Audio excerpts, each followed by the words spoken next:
We called on Mr. Carveth Wells, world traveler extraordinary. We asked him to select his favorite story for dramatization on this program. Well, he told us that his favorite actually had nothing to do with earthly travels at all. Its title, From the Earth to the Moon, by the dean of all science fiction writers, Jules Verne. So for those of you who would like to travel 500,000 miles in the next half hour, here's Carveth Wells' favorite story. Bullock's in downtown Los Angeles, one of America's great stores, proudly originates this radio program for the nation. Favorite story.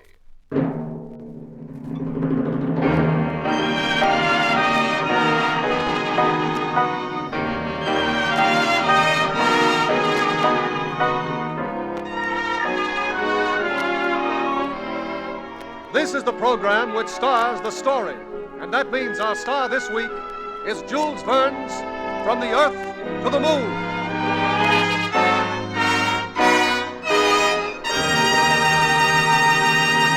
The story you are about to hear was written more than a half-century ago by a man whose mind belonged to the age of tomorrow. And so, while telling Jules Verne's tale basically as he wrote it, we're including a few modern phrases and present-day devices which we're sure Verne himself would include if he were adapting his own story for radio today. So here is Carveth Wells' favorite story, Act One.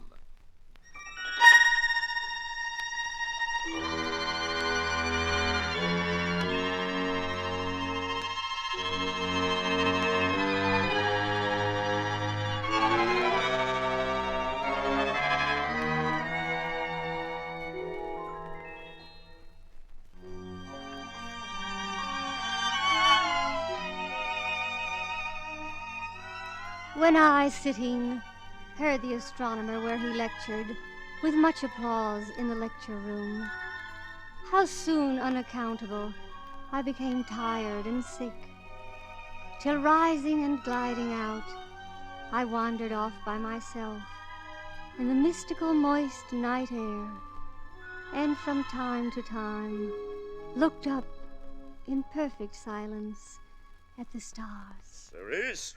Yes, Father? What's that? A poem. A poem? It doesn't rhyme. Mr. Walt Whitman's poems very often don't rhyme. Mr. Walt Whitman. Cerise, how did you happen to pick that poem? Oh, I don't know. When I brought coffee to you and Mr. Maston and Captain Nichol, you were talking about the moon. That may be what brought the poem to mind. Cerise, my child, how far away do you think it is? The moon? Oh, 1,000,000 miles. Much nearer, much, much nearer. So near that your old father can reach out and touch it. Do you think I'm crazy? No, Father. Well, Nichol does. He thinks the war was too much for me and that I've worked too hard, that I'm going out of my senses. Well, when they learn tomorrow of the release I'm giving the press concerning a plan I have, a lot of people are going to agree with him.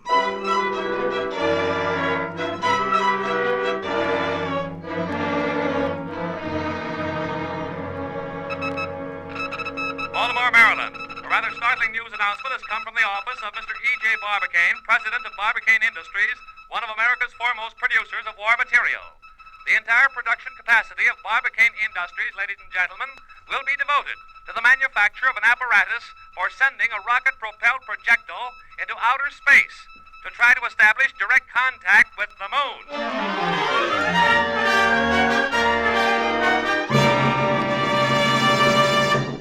But what's the use of it, Barbicane, pouring $5 million into a completely profitless enterprise? Nichol, you're profit mad. That's the trouble with this country. We've lost the frontier spirit.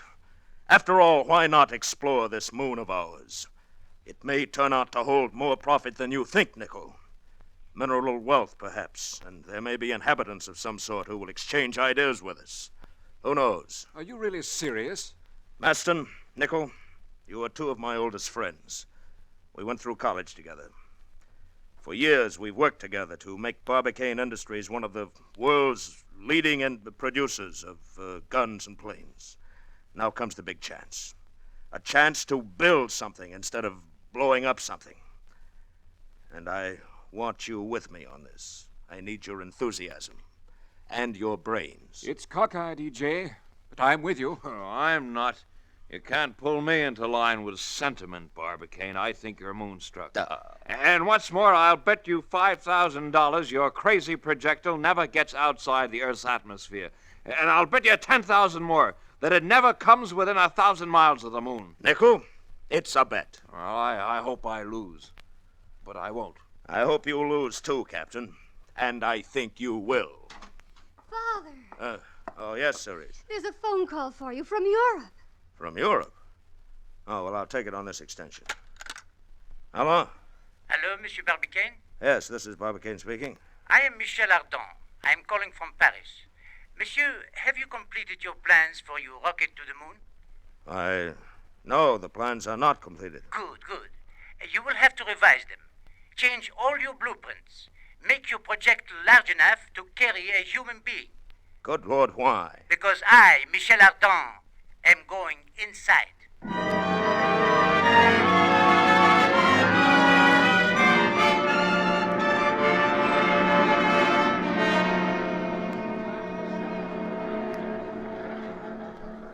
All Nations Airlines incoming Flight 72, the Paris Express, now deplaning passengers at Gate 9. Do you think he'll be on this plane, Father? Oh, the airline people have him on the passenger list. Now, how the devil am I going to handle this fellow? How do you mean, handle him? Cerise, I've got to talk him out of this insane idea of traveling to the moon inside my projectile. But why? Well, it would be like hitching a ride to a comet. Ah, Monsieur Barbicane, I recognize you from your pictures. Oh, yes, you're Ardin. I am? It is so kind of you to meet me. My pleasure. This is my daughter, Cerise. My pleasure, mademoiselle. How do you do? Well, let's get underway. Get your bags, Ardin. I have a cab waiting to take you to town. Only a cab? What a pity. I thought you would have a rocket waiting to take me immediately to the moon.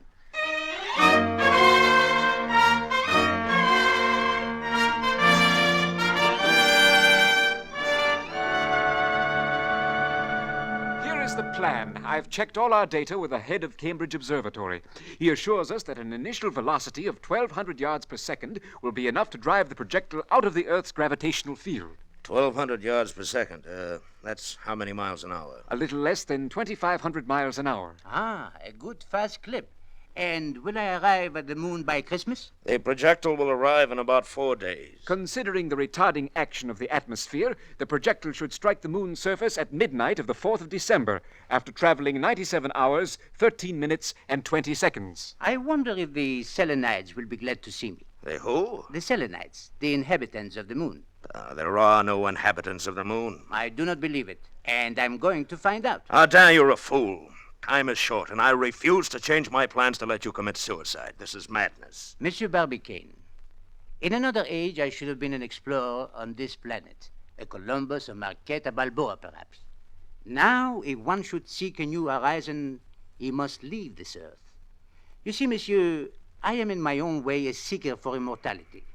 I would be remembered as the Columbus of the interstellar space, the first man in history to bridge the vastness of the sea of sky.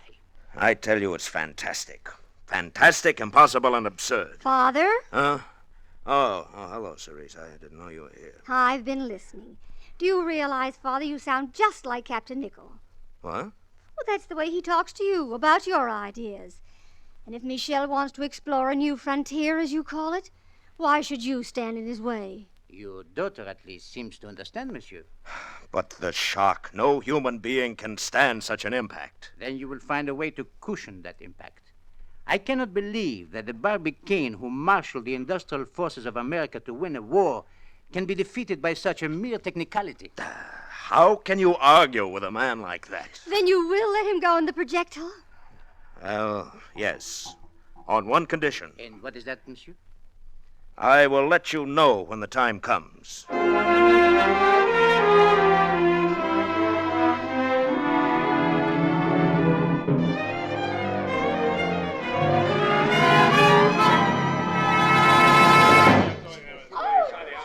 minute, 40 seconds.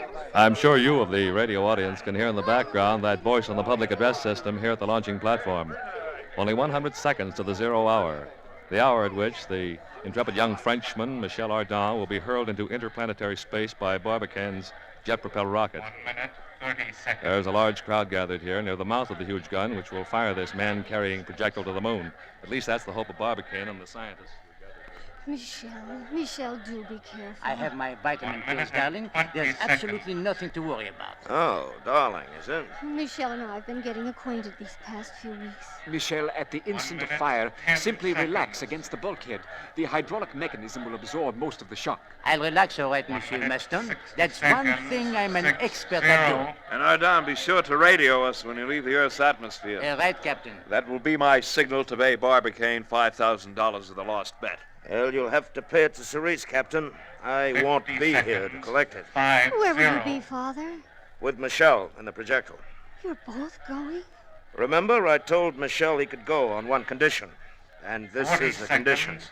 That I 4, accompany. 0. You'd better take your place, gentlemen. Only 40 seconds. Well, goodbye, old friends. Maston, Nickel. Goodbye, Cerise. Goodbye, Father. Don't worry, Cerise. I'll take 30 care of him. seconds.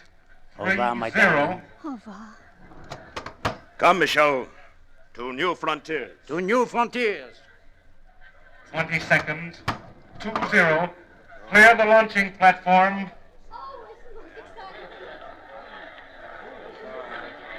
Stand by. Stand by. Prepare for 15 detonation. seconds. 1, 5. 1, 4.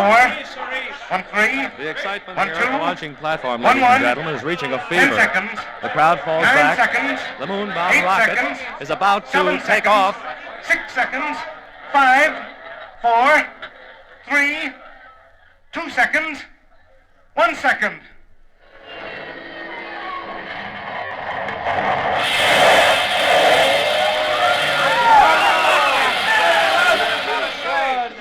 Well, they're on their way. It looks as if I've lost a bet, Maston. I think you're going to lose another one, too. I think they'll reach the moon. And can you imagine how the world will welcome them when they get home? When they get home? Yes. How long do you suppose it'll be before they come back to the Earth? A week? 10 days? Come back? Didn't you know, Cerise? They're on a one-way ticket. They'll never come back. Oh, you're wrong. I know you're wrong. There is no launching platform on the moon. The fuel will be gone. No, Cerise. Resign yourself. We'll never see your father or Michel again. But we will. If I hadn't been sure of that, I never would have encouraged them to go. I know very little of science, Mr. Maston, but in my woman's heart, I'm sure beyond all doubt, my father and Michel will return to Earth, and to me, alive.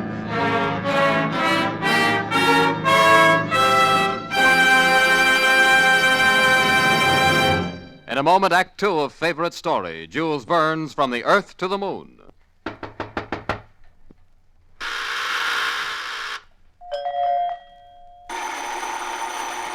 Annoying, isn't it, the repeated ringing of your doorbell? Bullocks asks you to imagine for a moment how annoying the sound would be if it were multiplied 152 times, 152 ringings of your doorbell, each one heralding a solicitation from you for a worthwhile welfare or social agency, each one well deserving of your attention. But instead of 152 ringings, you will hear only the one lone ring of your volunteer community chest worker, one call to do the job of 152. Bullock's Downtown wishes to urge that you think carefully on the special importance of this neighbor's call. Remember that you and your neighbor, through the community chest, are waging the greatest of all wars, the war against the ever-present ravages of disease, delinquency, crime, poverty, divorce, hunger, physical and mental illness, ruthless enemies that annually claim human tolls far in excess of the worst score of World War II. The fight against these evils is a constant one.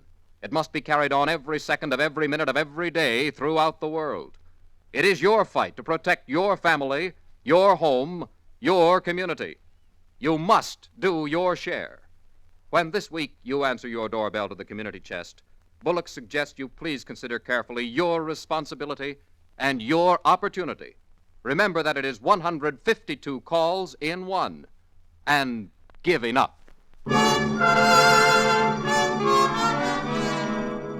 Now, Act Two of Carpet Wells' favorite story, From the Earth to the Moon, with William Conrad as Barbicane.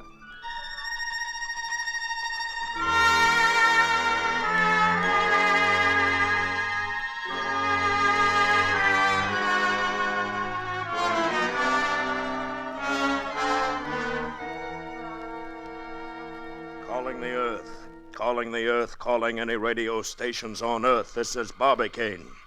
This is Barbicane and Rocket Projectile calling observatories on the Earth. Do you read our signal?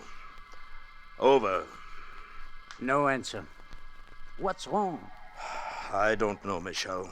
Our radio equipment must have been shaken up in the launching.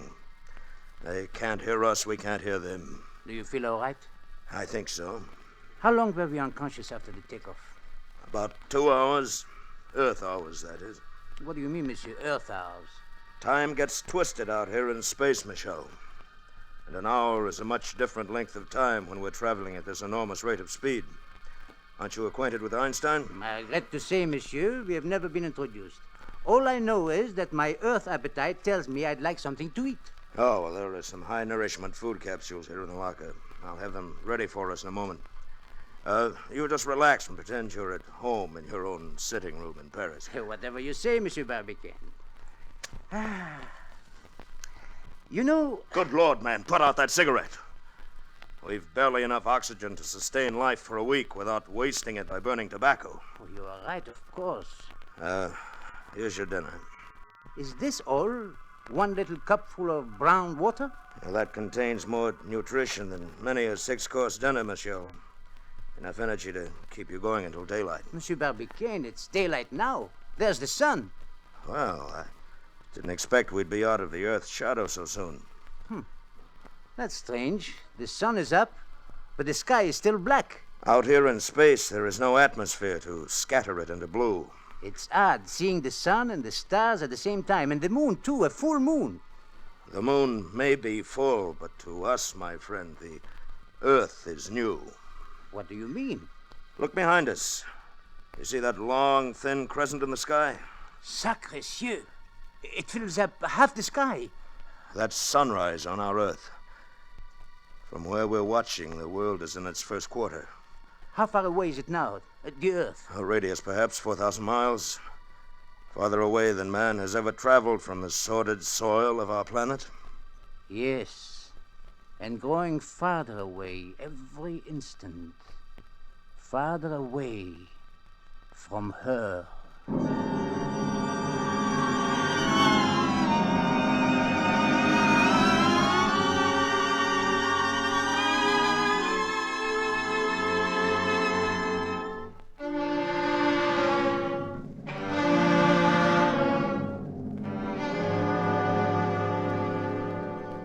Captain Nichol, Mr. Maston, is there no word at all? None, Cerise.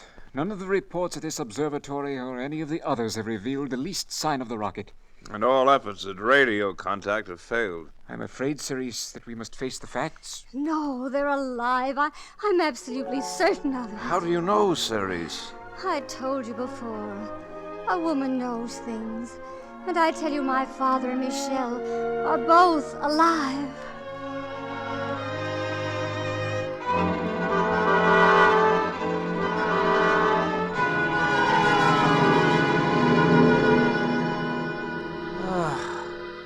The heat, Monsieur Barbicane, the heat in this rocket is almost unbearable. I must make a note of that. Next projectile should be painted lighter color to reflect more of solar rays. What good is it, Monsieur, to keep making notes? Who will ever read them? On his way back from the South Pole, Scott kept writing until the hour of his death, and others found his words and profited by them. Others will come this way again, Michel. Are we halfway there by now? We're more than halfway. According to my calculations, within a few moments we will be at the midpoint between the gravitational fields of the Earth and the Moon.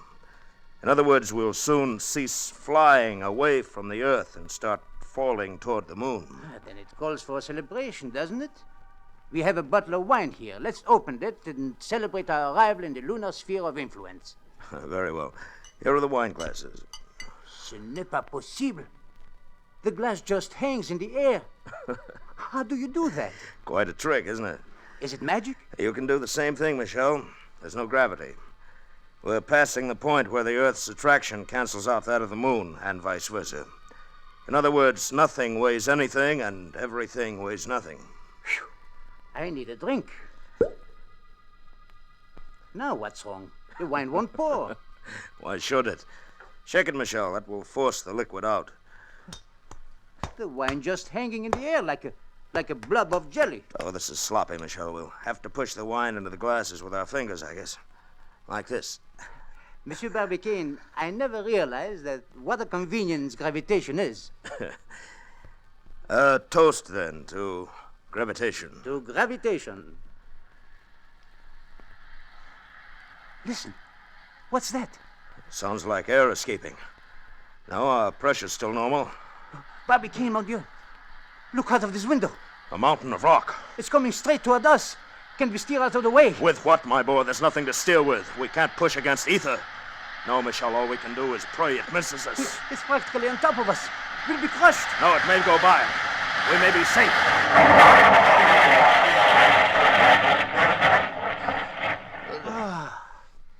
It's past. Yes, thank the Lord. What was it, monsieur? A meteor, a piece of a worn-out comet, perhaps, or a chunk of rock on its way to becoming a shooting star. Some fate has been kind to us, Barbicane. We can still reach the surface of the moon. I'm not so sure, Michel. Why not? The gravitational pull of that meteor is something we didn't plan on. It seems that swerved us off of our course. Look at the nose of our rocket, Michel. It is no longer pointed toward the moon.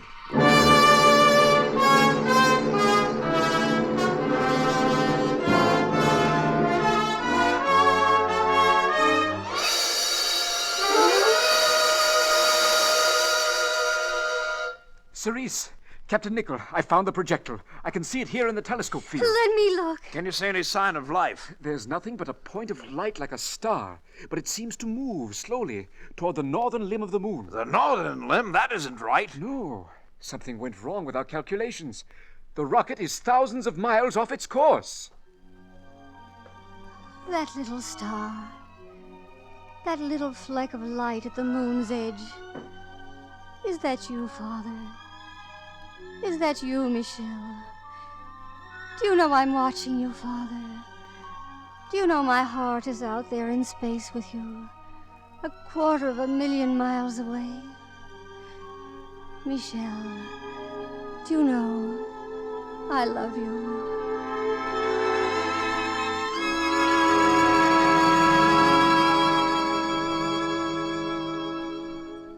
We can't be more than 50 miles above it now. The moon. The deserts of the moon. There's something I want to ask you, monsieur. Yes? Well, Michel, what is it? Your daughter Cerise, would you look with favor upon her marriage? To the right man? To me. Of course, Michel, but I'm afraid our paths will never lead back to the earth again. Don't think about such things. Don't think backward toward the earth. Think forward toward that burning globe underneath us. No one has seen it as we do now.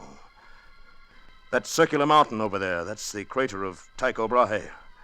And the vast stretch of the plateau right beneath us, it's the Mare Imbrium, Sea of Showers. Monsieur Barbicane, we don't seem to be falling closer to the moon. We seem to be traveling parallel to the surface. Yes, I've noticed that. Michel, you and I, in this rocket, may become a moon. What? A moon of the moon. We may be bound by Newton's law of gravity to revolve forever about the moon, just as that moon revolves forever about the earth.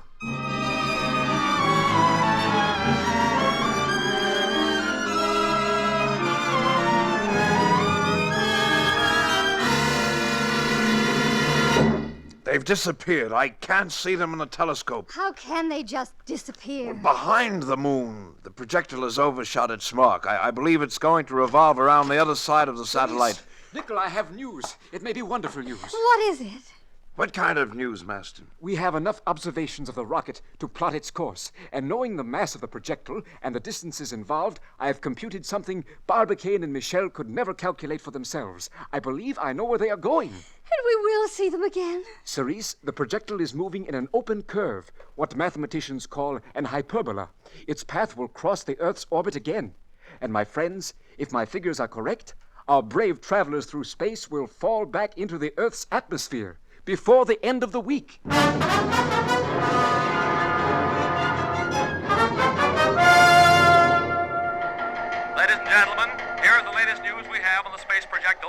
Ardon, and Barbicane.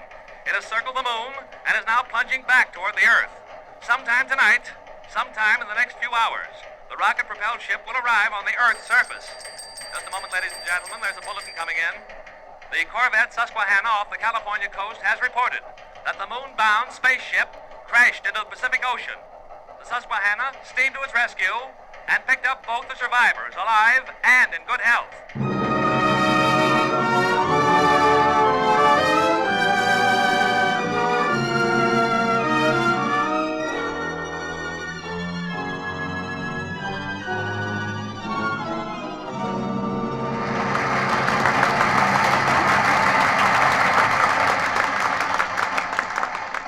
And so, ladies and gentlemen, Monsieur Barbicane and I are qualified to speak of the moon's other face because we have seen it, we have photographed it and mapped it.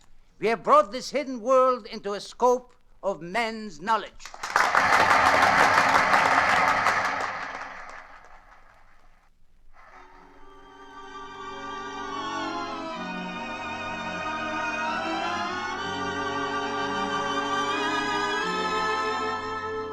When I, sitting, heard the astronomer where he lectured, with much applause in the lecture room, how soon, unaccountable, I became tired and sick, till rising and gliding out, I wandered off by myself. Cerise, Yes, Michel. I saw you leave. Darling, are you all right? Of course I'm all right.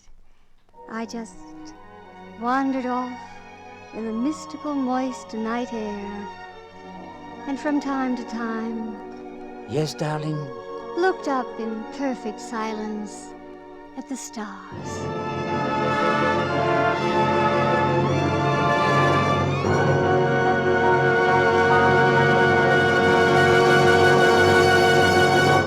You've been listening to Jules Verne's From the Earth to the Moon, the favorite story choice of Carveth Wells.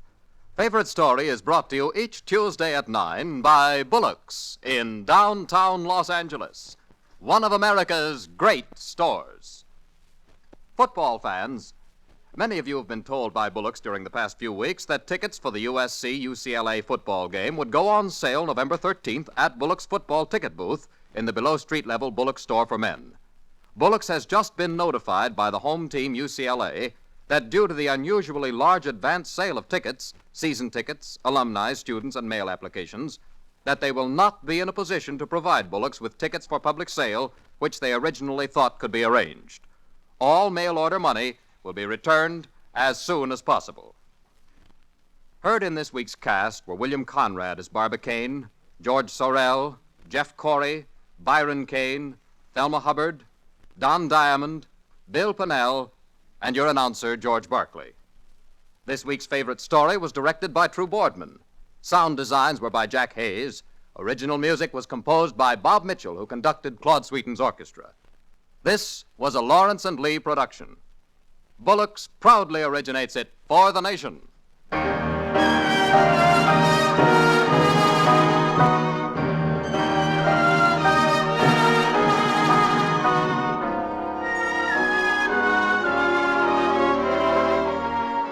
Now, here is True Boardman to tell you about next week's favorite story. Next week, A Portrait in Venom, the great novel about a scheming woman named Becky Sharp. Thackeray's unforgettable Vanity Fair. It's the favorite story choice of one of the greatest novelists of our generation, Mr. Sinclair Lewis. We hope you'll be listening. Until next Tuesday, then, and Vanity Fair, good night to you from Bullock's.